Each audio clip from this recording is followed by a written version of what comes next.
New Zealand sells its forests as something close to sacred cinema. Silver ferns backlit by afternoon sun, kauri giants standing over well-graded walking tracks, glowworms lighting up limestone caves for busloads of tourists queuing for the postcard shot.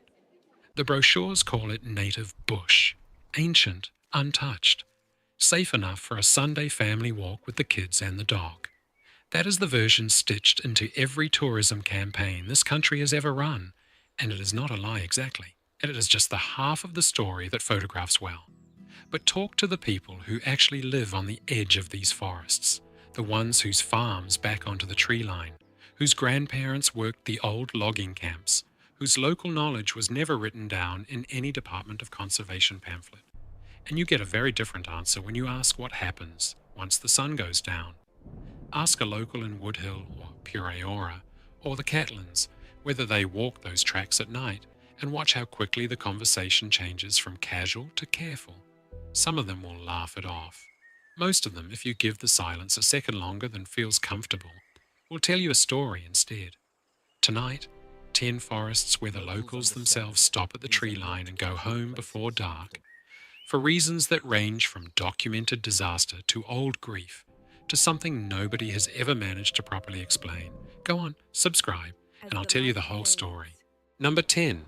Woodhill Forest, west of Auckland, out past Muriwai and the black sand beaches. During the day, it is one of the busiest recreational forests in the country, crisscrossed with mountain bike trails full of families and weekend riders working through the pine rows. It was planted over more than a century, mostly Monterey pine, on land that had been stripped bare by gum diggers 100 years before that, when this whole stretch of coast was raked and burned for kauri gum to sell overseas, a trade that emptied the original forest almost entirely before a single pine seedling ever went into the sand. The gum diggers themselves lived rough, isolated lives out here, many of them recent immigrants working in near total isolation for months at a stretch.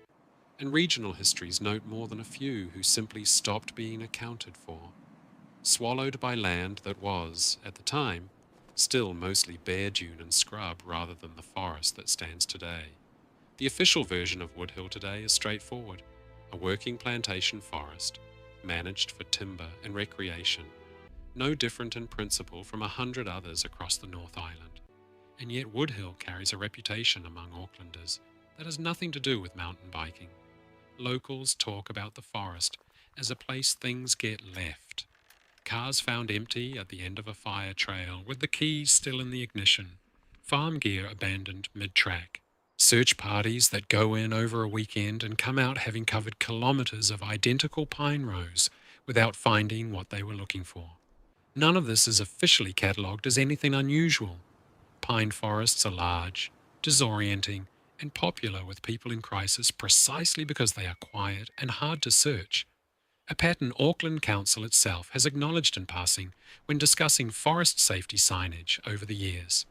But ask someone from Waimauku or Riverhead why they will not drive the Western Fire roads after dark.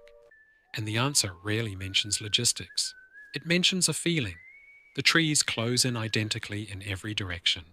The light drops fast under the canopy, and more than one person has told me, off camera, that they have turned back on a straight trail simply because it stopped feeling like their own choice to keep walking. Whether that is disorientation, low blood sugar, and an overactive imagination, or something else entirely, is not a question the Auckland Council forestry reports are ever going to answer, and it is not one Woodhill seems especially interested in settling. Number 9. Bottle Lake Forest, on the sandy flats just northeast of Christchurch, sitting between the suburbs and the coast at New Brighton. Like Woodhill, it began as an exercise in stabilising loose coastal land. Pines planted across more than 600 hectares from the 1950s onward, to stop the dunes migrating into the suburbs that were expanding rapidly around them at the time. For most of the city, it is simply the forest you drive past on the way to the beach, home to orienteering clubs, a well-used mountain bike park, and more grimly, the city's main landfill sitting quietly at its eastern edge. But Bottle Lake has a second reputation that predates the bike trails by decades.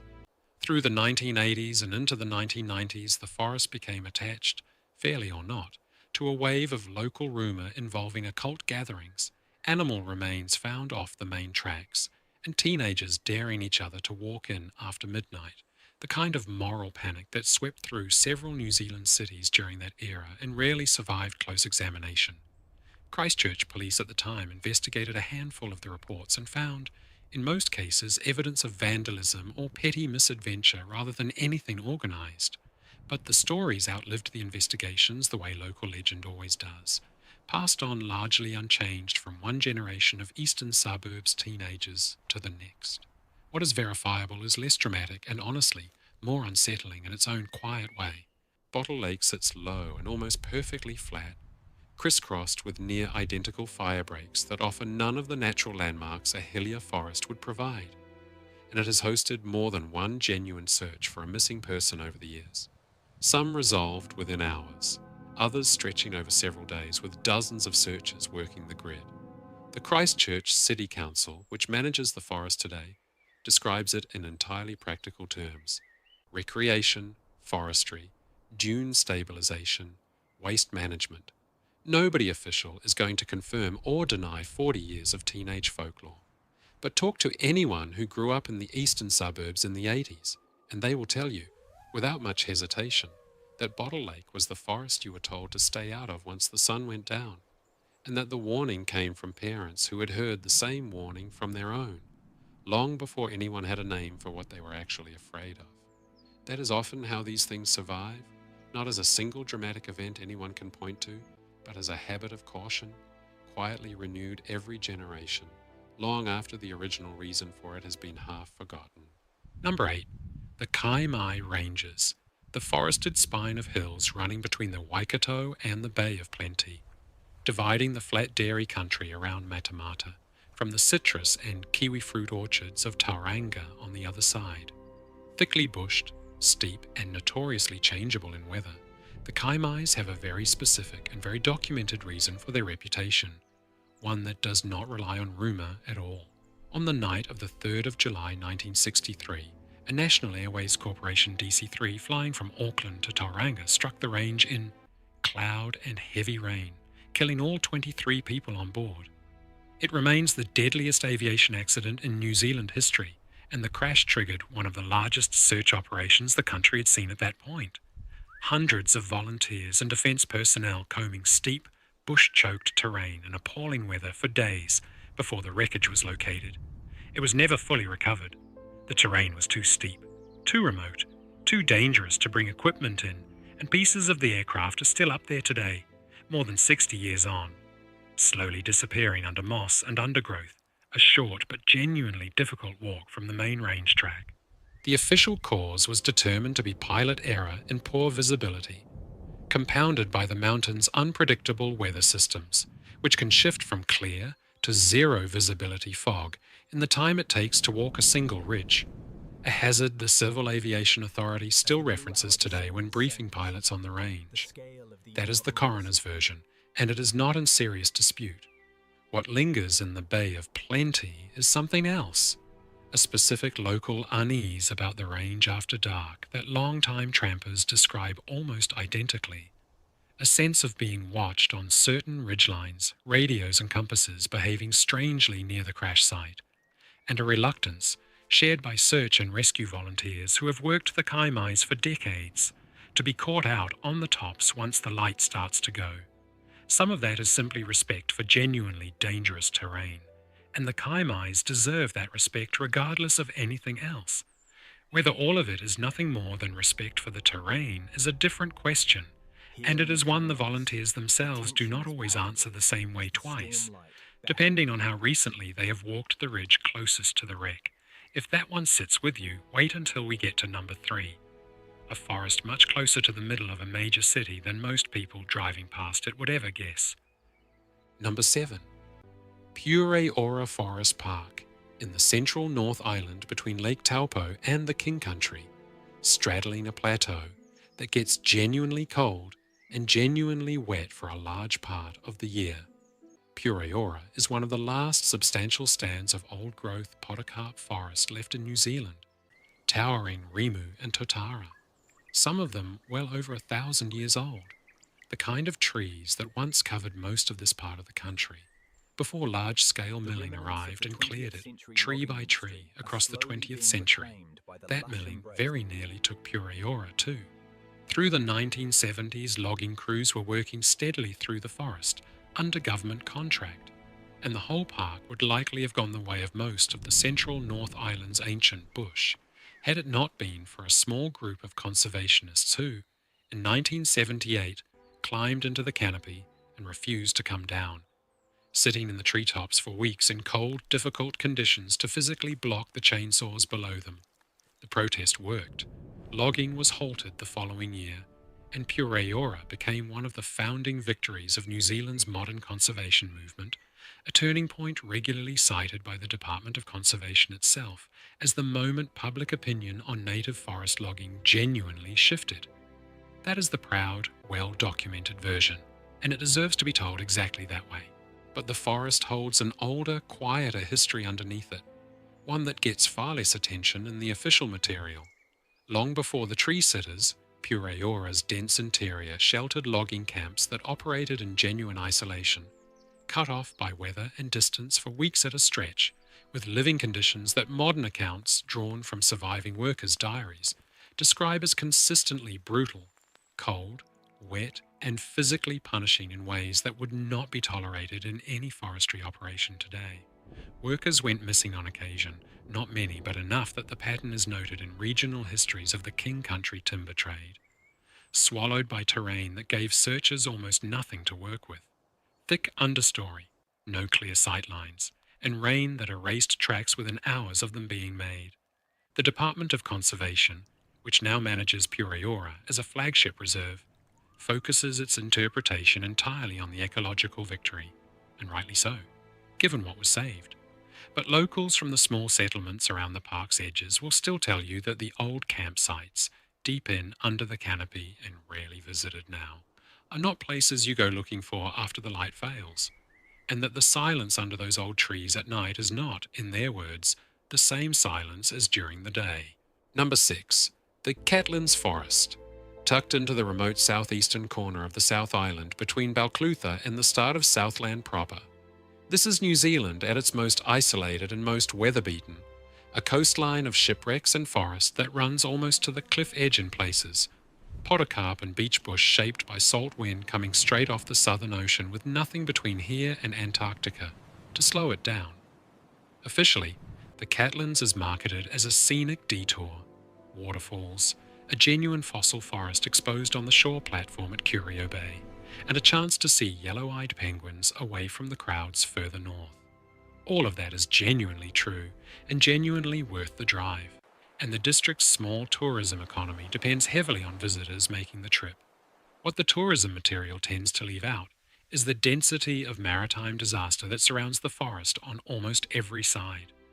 The Catlins coast recorded more shipwrecks through the 19th century than almost any comparable stretch of New Zealand coastline, a consequence of poor charts, brutal weather, and a coastline that offers almost no safe shelter for a sailing ship in trouble. And several of the wrecked crews who made it ashore had to walk out through the forest itself to reach help. Days on foot through dense, disorienting bush with no clear trails, some of them not surviving the walk despite having survived the wreck itself. That history is genuine, catalogued in maritime records held by Heritage New Zealand, and still taught in local schools as part of the district's identity, and it shapes how the region talks about its own bush today.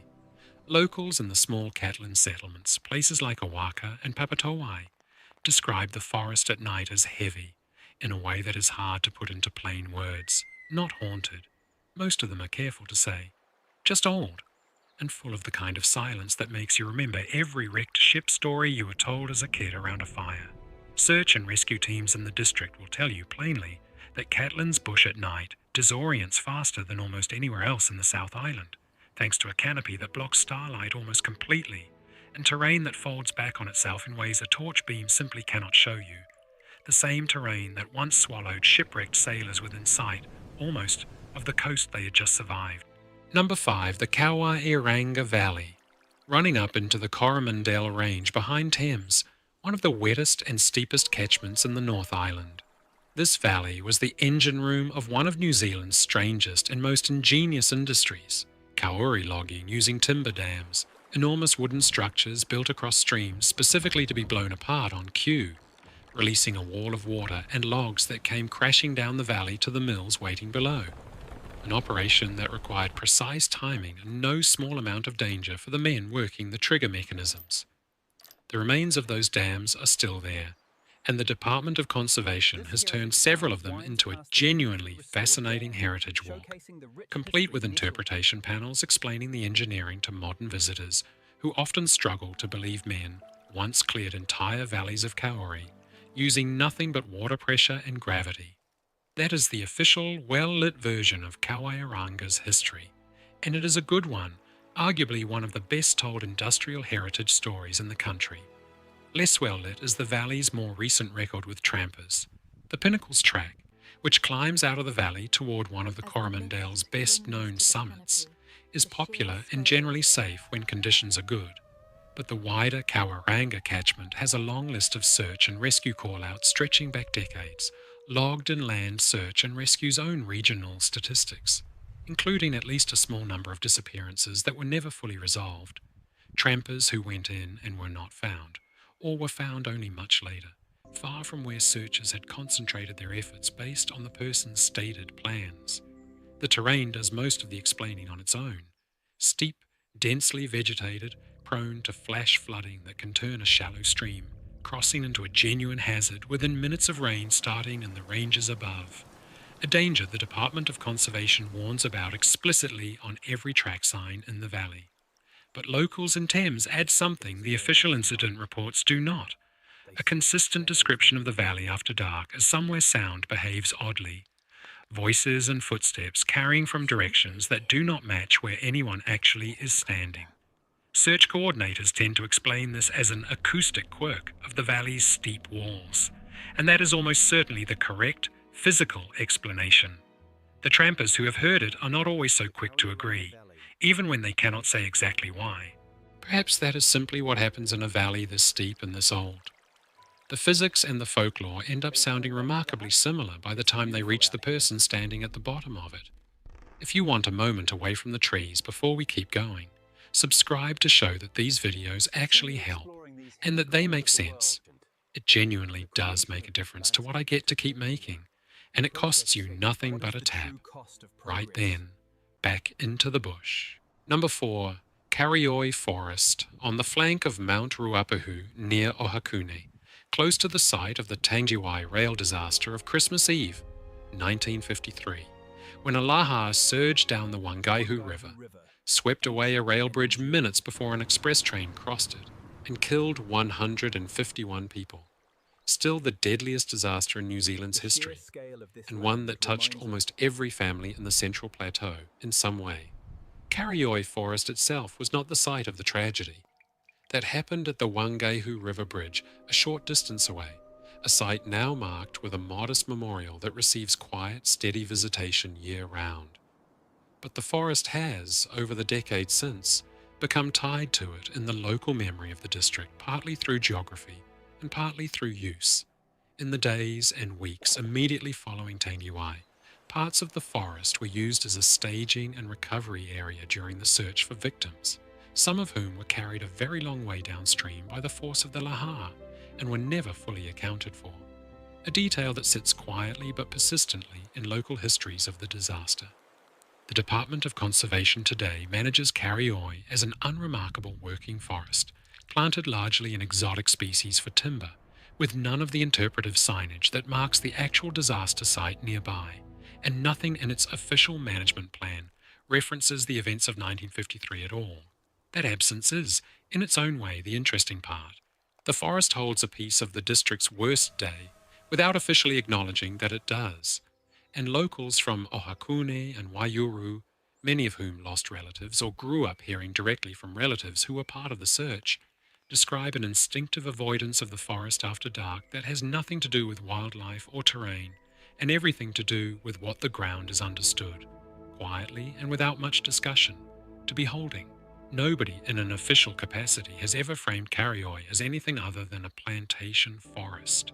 The The people who live closest to it have simply never needed anyone official to tell them how to feel about it, and they have passed that feeling down to children who were not even born when the water came through. Number 3. The Waitakere Ranges, on Auckland's western edge, the closest thing the city has to genuine wilderness within its own boundaries. Over 16,000 hectares of regional parkland, sitting almost within sight of the central city skyline. For most Aucklanders, the Waitakeres mean the Hillary Trail, black sand beaches at Piha and Karakare, and weekend day walks through dense dripping Kauri and Rimu forest, barely half an hour from the CBD by car. That accessibility is exactly what makes the range's other reputation so uncomfortable for the city that surrounds it. The Waitakeres have, over the decades, been the site of a disproportionate number of serious search operations, missing person cases, and at least a handful of homicide investigations where the forest was used specifically because of how easily it swallows evidence. Dense understory, near constant rain that can reach well over 2 metres a year in the wettest gullies, and terrain that folds into steep-sided ravines invisible from any formed track just a few metres away. Some of those cases are matters of public record, reported at the time by national media, and I'm not going to relitigate the specifics of anyone's tragedy here, out of respect for the families involved.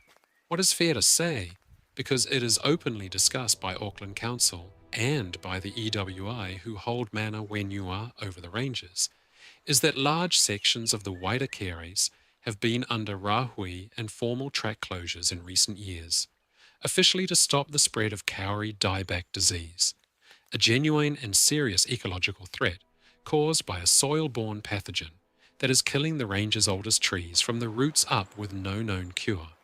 That is the stated, entirely legitimate reason for the closures, and it should be respected exactly as it is. A decision made by the people with authority over this land, for reasons that deserve no second guessing in this video or anywhere else. But ask anyone who grew up in West Auckland whether the closures changed how the forest felt to them, and most will tell you the ranges already had a reputation for being unforgiving after dark long before dieback ever entered the conversation. A reputation built from real disappearances, real search operations, and a closeness between deep bush and a major city that most New Zealand forests simply do not have to reckon with. Number 2.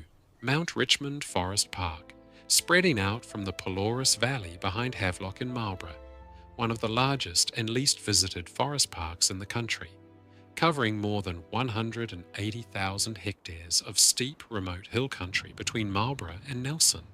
This was gold and antimony country in the 19th century, a scatter of tiny mining settlements pushed deep into genuinely difficult terrain by men chasing thin, unreliable seams that rarely paid out enough to justify the isolation. Most of those settlements lasted only a few years before the ground gave out, and the miners moved on, leaving behind collapsed adits, rusted machinery slowly being absorbed back into the bush, and a handful of graves that the Department of Conservation has since catalogued as heritage sites within the park. Some marked, many not. The official record of Mount Richmond today is almost entirely recreational. Tramping, hunting, a handful of huts maintained for trampers working the longer routes through to Nelson Lakes National Park on the park's western edge. What the official record understates is just how easy it still is, in a park this size and this remote, to walk off the marked route and simply not be found for a very long time. Mount Richmond has one of the highest search and rescue call-out rates per visitor of any forest park in the South Island. A statistic land search and rescue volunteers in the region will confirm without much prompting, given how often they are the ones called out to walk it, and several of those call-outs over the decades have ended without a resolution anyone was fully satisfied with. Locals in Havelock and further up the Pelorus Valley talk about the old mining tracks specifically, overgrown, unmarked on any current map, leading to shafts that were never properly sealed after the miners left. As the part of the forest you simply do not go into once the light starts to fail, not because of anything supernatural most will insist, but because the ground itself has not forgiven the 19th century for what was done to it, and it is in no hurry to make that easy for anyone walking through today, mining company or curious tramper alike.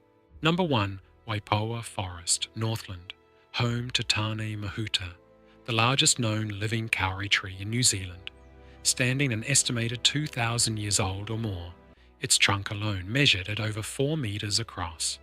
Waipoua is, without question, the most photographed forest on this list, a genuine highlight on the North Island tourist circuit, where busloads stop daily to walk the short, well-formed path in and stand beneath a tree that was already centuries old when the first waka arrived in Aotearoa, and older still by the time European ships reached these shores. That is the image most people carry of Waipoua, and it is not wrong. It is simply incomplete. For Te Roroa, the iwi who hold mana wenua over this forest, Waipoua is not scenery. It is ancestral, a living relative in the most literal sense the word can carry, and large parts of the forest beyond the main tourist path are wahi tapu, sacred and restricted, not open to casual visitors, and not something this video is going to describe in detail, because that restriction is not mine, or anyone outside Te Roroa's, to interpret or explain away. What can be said respectfully, and with the iwi's own public statements as the source, is that Te Roroa have spoken openly, including through treaty settlement documents and their own published histories, about the deep spiritual weight the forest carries, about Tikanga governing how one behaves within it, and about the responsibility of kaitiakitanga, guardianship, that the iwi have carried for this forest across many generations, long before the Department of Conservation existed to manage a single track through it. That guardianship survived decades of logging pressure in the 20th century that very nearly took Waipoua, the way milling took most of the rest of Northland's kauri forest, and it was Te Roroa advocacy, alongside conservation groups, that helped secure the forest's protection in the years that followed. Local Pakeha families who have lived alongside Waipoua for generations describe an instinctive respect for the forest after dark that mirrors, without fully replicating, the tapu that Te Roroa hold. An understanding, passed down informally through the district, that this is not a place you treat casually once the light goes, regardless of how many times you have walked the daylight path to see Tain Mahuta. Whether you frame that as spiritual, cultural, ecological, or simply the accumulated weight of 2,000 years standing in one place, Waipoua does not ask to be explained. It asks, gently but unmistakably, to be respected. And in a country that likes to sell its oldest tree as a photo opportunity, that quiet insistence on being taken seriously might be the most honest thing left standing in the whole forest. Older than the roads that lead to it, older than the nation that eventually built them, and in no hurry at all to explain itself to anyone passing through. If you have walked any of these forests yourself and noticed something I have not mentioned here, I would genuinely like to know. Leave it in the comments. I read everyone, and some of the best leads for future videos have come straight from people who actually live near these places. People whose families have been on this land for generations and whose stories never made it into any official record. Whether what you experienced has a straightforward explanation or not is entirely your call to make. I'm simply here to write down what people tell me. 10 forests, and almost none of them share a single cause for the unease that surrounds them. A plane wreck still settling into moss on a ridge in the Kaimais. A lahar that took 151 lives on Christmas Eve and left its weight quietly on the forest beside it. 19th century mining ground in Marlborough that never quite forgave what was taken out of it. A tree older than the nation that grew up around it, standing under tapu that predates every map the Department of Conservation has ever drawn. What ties them together is not one story, but a pattern this whole country keeps circling back to. That the land here remembers longer than the people walking through it do, and that New Zealand's forests were never simply scenery, no matter how many tourism campaigns have tried to sell them that way over the decades. We like to think of bush as backdrop, something to be photographed and then driven away from. The people who actually live beside these forests know better, because they are the ones who inherited the stories nobody wrote down, passed at the kitchen table rather than printed on a Department of Conservation sign. The locals who turn back at the tree line are not being superstitious, and they are not being dramatic either. They are simply the ones who have actually been paying attention, generation after generation, long after the rest of the country stopped asking why. I am a grandpa, and grandpas worry. Look after yourself.